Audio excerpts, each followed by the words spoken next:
the summer of 2010, I went to Peru with the Four Winds. I was on the mountain trip, the Salcantay mountain trip with Linda Fitch. And it was being led by Don Francisco, one of the local shamans. And he was this mysterious figure every day who was wearing these colorful ponchos and a colorful hat, and called the mountain with his conch shell every night to thank her for letting us be on it. And would play his flute every morning as we climbed the mountain to let all the spirits know we were coming up.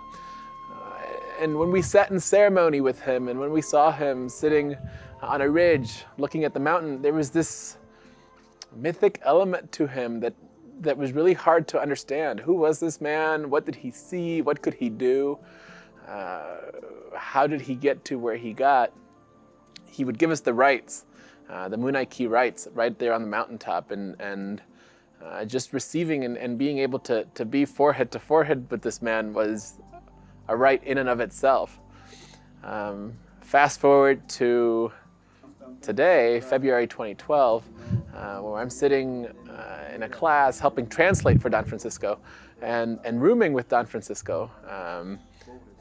And I'm getting to meet the real man behind the poncho. A man who likes to joke and who likes to laugh and who likes to prank. A man who has a cell phone and he calls his wife and his little 2-year-old son every day. A man who is kind and generous, who tells me that the reason he does everything he does is to be of service. And maybe he's not that untouchable anymore. Maybe you see that he has a cell phone and he has a family, and I took him to Walmart to buy underwear and new pants. But he still remains a mythic figure who walks with generosity, who walks with complete respect for the earth, for all beings in it, and who's just fun to be around, who has an amazing sense of humor, and who's a friend.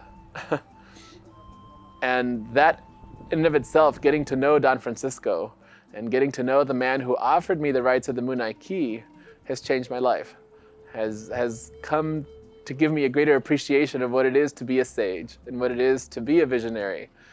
You don't have to sit alone on a mountaintop and be unreachable. He's a family man, and he makes jokes about cars and has a cell phone with a funny ring, and can still walk in those sage shoes when he needs to. And that's amazing.